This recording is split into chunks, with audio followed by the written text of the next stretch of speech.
Oke, baik. Saya akan menjelaskan tentang komponen yang ada dalam RPP jarak jauh RPP PJJ. Di sini saya akan menjelaskan yang pertama adalah tentang identitas. Di identitas dari RPP yang saya susun, di situ tertera yang pertama ada sekolah. Kebetulan di situ ada Mandua Manggarai, kemudian mata pelajaran bahasa Indonesia, kelas dan semester. Di sini saya masukkan kelas 1 semester 1. Alokasi waktu 2 kali 45 menit. Kemudian materi pokok di situ isi laporan hasil observasi yang dipresentasikan secara lisan. Selanjutnya adalah tentang kompetensi dasar dan indikator. Di kompetensi dasar dan indikator, kebetulan saya di sini mengambil di kompetensi dasar pengetahuan 3.1. Di situ ada mengidentifikasi teks laporan hasil observasi yang dipresentasikan dengan lisan dan tulisan. Kemudian ada indikator pencapaian kompetensi, IPK-nya 3.1.1, menentukan, itu ada di C2, isi pokok dalam teks laporan hasil observasi. Kemudian selanjutnya 3.1.2 menganalisis. Kemudian di situ C4 di KKO-nya, ciri kebahasaan dalam teks laporan hasil observasi. Kemudian ada indikator pencapaian kompetensi targetnya,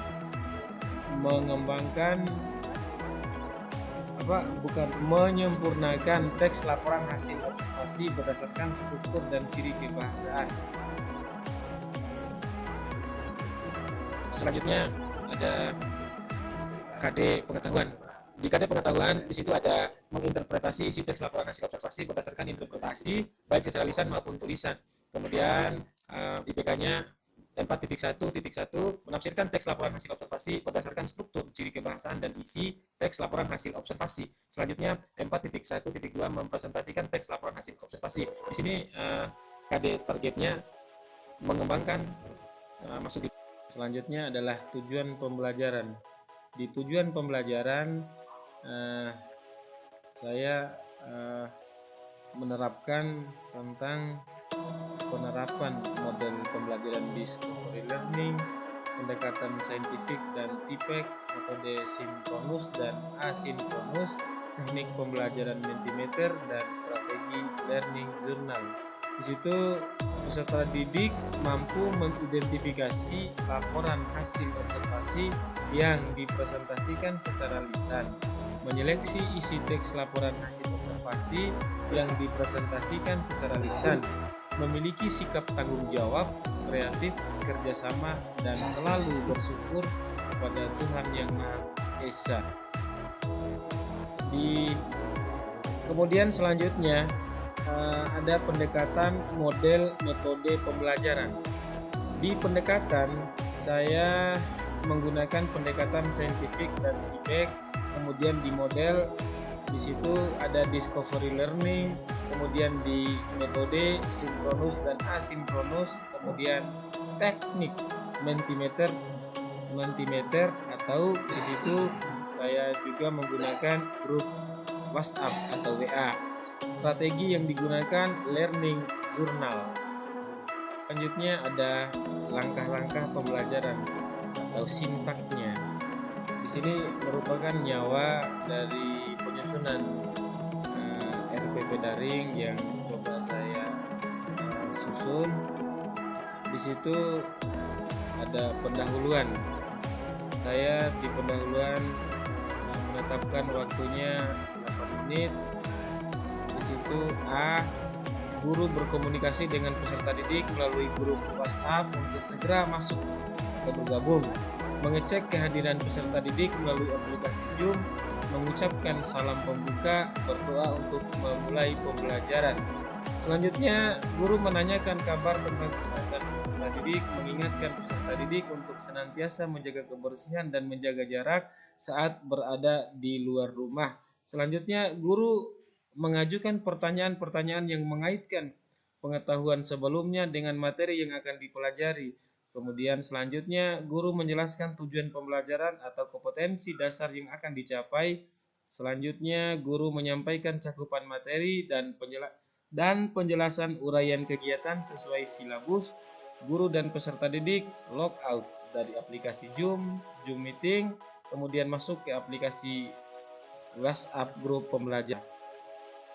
Intinya ada stimulasi yaitu 10 menit yang saya coba terapkan, simulasi atau pemberian rangsangan. Di situ peserta didik mencermati video dari YouTube berkaitan dengan materi pembelajaran yang link atau tautannya dikirimkan oleh guru, kemudian siswa menanggapi atau bertanya jawab tentang isi video tersebut. Selanjutnya problem statement atau pertanyaan maupun identifikasi. Di sini waktu yang saya gunakan adalah 10 menit, di mana di situ guru meminta peserta didik masuk ke WA Group dan bertanya jawab tentang isi video yang sudah dilihat. Action atau pengumpulan data, di situ saya gunakan waktunya 15 menit, di mana peserta didik membaca materi pada web, blog dengan link atau tautan yang dikirim oleh guru berkaitan dengan mengidentifikasi isi laporan hasil observasi yang dipresentasikan secara lisan dan menyeleksi isi teks laporan hasil observasi yang dipresentasikan secara lisan.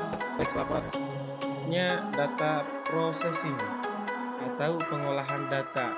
Di situ saya gunakan waktunya 15 menit, di mana peserta didik berdiskusi secara daring untuk mengidentifikasi isi laporan hasil observasi yang dipresentasikan secara lisan dan menyeleksi isi teks laporan hasil observasi yang dipresentasikan secara lisan. Verification atau pembuktian, di mana waktu yang digunakan di dalam kegiatan ini adalah 10 menit. Kemudian di situ peserta didik menyajikan hasil diskusi melalui WhatsApp atau aplikasi daring lainnya dan saling memberikan catatan, saran dan tanggapan terhadap karya teman atau kelompok lain. Generalization ataupun kesimpulan maupun generalisasi. Di situ waktu yang dibutuhkan atau yang dipasang adalah 10 menit. Di dalamnya peserta didik menyimpulkan hasil diskusi, memperbaiki hasil kerja dari setiap kelompok yang ada di dalam diskusi tersebut. Baik sintaknya atau urutan-urutan pentingnya sudah di bagian penutup. Waktu yang dipergunakan adalah 12 menit. Yang pertama, peserta didik melakukan refleksi melalui grup WhatsApp atau aplikasi daring lainnya. Kemudian guru memberikan umpan balik terhadap proses dan hasil pembelajaran melalui grup WhatsApp ataupun aplikasi daring lainnya. Selanjutnya, guru memberikan umpan balik dan penugasan melalui grup WhatsApp atau aplikasi daring lainnya. Guru menginformasikan pembelajaran berikutnya melalui grup WhatsApp atau aplikasi daring lainnya. Dan penilaian.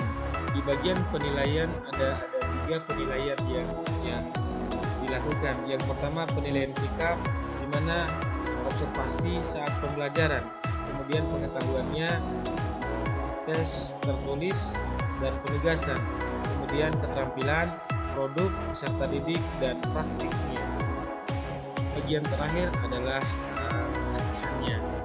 Baik, demikianlah presentasi terkait dengan penyusunan RPP daring yang coba saya susun.